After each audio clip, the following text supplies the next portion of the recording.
Okay. Hi, guys. My name is Anya, And I'm Esther. and today we're going to be talking about economic crimes, what they are, some examples, and just the nature of them.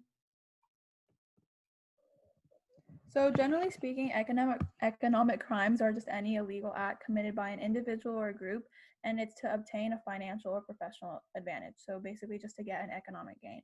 And we'll be talking about six pretty main examples, which are tax fraud, embezzlement, identity theft, counterfeiting, timeshare fraud, and terrorist financing. So, the first one, tax fraud, you are most likely to encounter because you're going to be paying taxes yourself. And so, some examples where you can be punished is not paying taxes on time, which is also called tax evasion, lying about the income you make, which, as shown in this visual, is like basically just saying the wrong income and then resulting in you paying less taxes. So you would be charged for that. And filing false claims or returns, which basically means on a tax return form, there's something called dependents, and that's where you list the number of people that are dependent on your income. So if you lie about that and make it more than it actually is, then you would be paying less taxes. And so the IRS obviously has ways of telling differences between accidents and intentionally committing crimes, because if you write 50 instead of 500 or something by accident, you wouldn't be charged money or go to jail. But obviously, if you're using a false social security number and different documents, they have ways of telling when you're actually committing tax fraud and when you're not. And so some punishments can include paying up to $250,000 for individuals and $500,000 for corporations. You can even go to jail for 3 years. So do not commit tax fraud. Another example is embezzlement, and this is when someone unlawfully takes possession of money or property from another owner and uses it for unauthorized purposes, and they don't have the intent of returning it. So embezzlement is often linked with money, but conversion is basically the taking of property, and it's the same crime. But it's considered a crime if it includes using, selling, giving away, damaging, or withholding the land. And this crime is often committed in employment and corporate fields. So, an example is like a cash register. If they take money from the cash register that isn't theirs and they pocket it, that's an example of embezzlement. And other examples are like fraudulent billing, payroll checks to fabricated employees, so making a check out to someone who doesn't actually work for the company, falsifying records, or a famous example is our Ponzi schemes, and an example is the Bernie Madoff example. So basically, in a Ponzi scheme, as you can see on the picture in the left-hand corner, basically one top-level schemer is gaining the trust of other people and saying, if you give me your money, I'll be able to invest it for you and give back, say, a 10% annual return. However, the other people, the investors, don't actually know that the schemer, the Ponzi schemer, is basically keeping the money for themselves and not actually investing it. So in the Bernie Madoff example, he basically gained the trust from his community and was able to have a lot of investors. However, it was unexpected that the 2008 recession would happen and everyone asked for their money back. However, since he wasn't actually investing it and pocketing it and using it for his own and was actually using it for himself, he was unable to give back all the money he owed. So this can be considered a state or a federal crime. To be a state crime, there are four factors that have to be present. There has to be a relationship between two parties, such like a trustee and a beneficiary. The defendant must have acquired the property and have taken ownership or transferred it, and the motives behind the defendant had to have been intentional. And to be a federal crime, it had to have taken place with public funds or property owned by the government. All right, this one you guys should be pretty familiar with in general what identity theft is, but there are some specific forms that like you may not know completely. So synthetic identity theft is when a scammer takes personal information from multiple people in order to create a fake identity for themselves. And so this is the hardest to detect, because if someone's using your social security number and someone else's, name and address, then they can't really link the account back to you because it's not your name. And so that you should look out for. Also, financial identity theft. This is the most common kind, which you probably have been scammed with before, probably.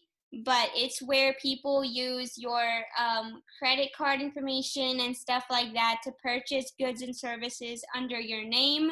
And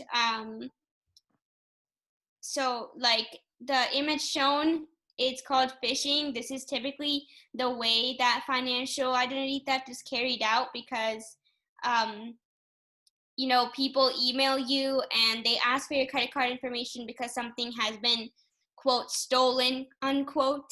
And you give that information, they take it, and obviously, boom, your money is lost. And so another type is child identity theft, which is where scammers take your little kids' personal information, like their name and address and stuff, in order to basically get services from the government, take out loans, all that stuff. And the thing with this is until your child opens up a bank account or takes out a loan or something, you will not be able to tell that someone is taking money out of your savings and using your child's personal information to do that. So that is the, longest to track. So some ways to prevent it is obviously don't share personal information to unfamiliar sources. Like if someone is calling you, if someone is calling you and saying that your social security number has been lost, just don't give it to a random person. Also use VPN on public Wi-Fi because you're sharing the router with multiple strangers, and constantly review your credit reports because just to see like if there's any unfamiliar purchases that you never made. So the next example is counterfeiting, and this can be a federal and state crime, and it involves manufacturing or distributing goods under someone else's name without their permission. So usually these are seen in like companies that make lower quality knockoffs of other goods, and consumers aren't aware that they are indeed lower quality or a knockoff. And this is because the company has to be able to sell at a lower price in order to actually make the profit that they need. And so common examples are like music, apparel, software, medications, automobiles, electronics, etc. Basically, any item can ultimately be counterfeited. And in 2018, the Department of Homeland Security seized counterfeit goods valued over 1.7 billion at U.S. borders, and the crime is actually an even greater issue at a global level across various countries and continents.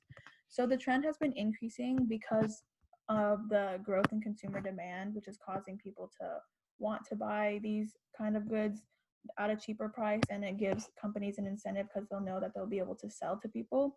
And this is actually really dangerous for consumers because since the quality is worse off and the consumers don't often know, and as Anya just presented on, it can result in identity theft and it risks for credit card fraud. And it's also costly for the city because these companies often don't pay their taxes, and these distributors also often work for companies that support poor treatment of employees, such as like child labor or paying unfair wages and having employees work in poor conditions. And this also hurts legitimate manufacturers because they're competing with the actual organizations that are trying to make a business out of themselves while using like knockoff brands and being able to work with cheaper material. And these images below, I'm sure you guys have all seen before, but they have like similar designs. They say the logo looks similar, but you'll actually realize that it's not the same product and it's not a genuine like an example from the company itself.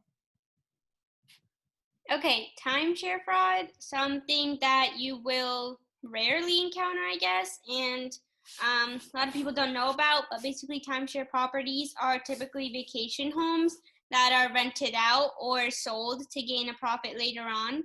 And so the fraud aspect of it is that people can be buying or selling these properties, asking for down payments, and then they just never come back and, give or say anything again. So some forms of selling are cheap travel packages, free hotel stays, new cars. If you're getting offers like these are examples of timeshares, and you have to be really careful because it's hard to tell when someone's scamming you because they can pose as a super legitimate business, and the down payments aren't even that big. They're not like 20 grand or anything. They'll be a couple grand, and you'll give them, you'll wait for your offer, and then you'll just keep waiting. But the most common location that you're going to get these is obviously when you're vacationing. People are going to invite you to presentations, give you free breakfast, and then these sales people are going to come and try to sell, company property. And in order to prevent, being exploited or giving large sums of money, is just to make sure that the company itself is valid. Do a lot of research on that. Also, if you are the one owning a vacation home and you want to sell it, make sure you have an attorney by you when you're, filling out those papers to sell and agreements and all that stuff. And never ever make a or accept an offer on the phone, because that stuff is recorded and you cannot get out of it. So our final example of an economic crime is terrorist financing. This just includes any kind of donation, whether it's personal from an organization or another criminal source, to a terrorist activity. And even if it's from a legitimate source, the donation of money to a terrorist group is still always going to be considered a crime. So money laundering is connected to this. As you can see on the image, this is the process of concealing the origin of like the money, like where it's coming from, and the process of getting it to a certain illegal group. And so this is often used to evade the authorities' attention and protect the identity of their sponsors, and who are, because the sponsors are the ones who are mainly benefiting from the money. And usually when money laundering is involved, it's usually with larger sums of money. And tracking these funds can be difficult, especially when it's from a legitimate source. And usually if the amounts are smaller, it's harder to track. And so this is connected. Terrorist financing is linked with money laundering because they use informal transfer systems, such as money laundering, where they have to conceal who, not necessarily who they're getting, they have to conceal like the process that it's going through in order to get to the final destination of the terrorist group. So they still use formal banking systems because it's not as much as the source of money that they're trying to conceal, but more so where it's going and how it's getting there. All right, thank you guys for listening. Thank you for listening.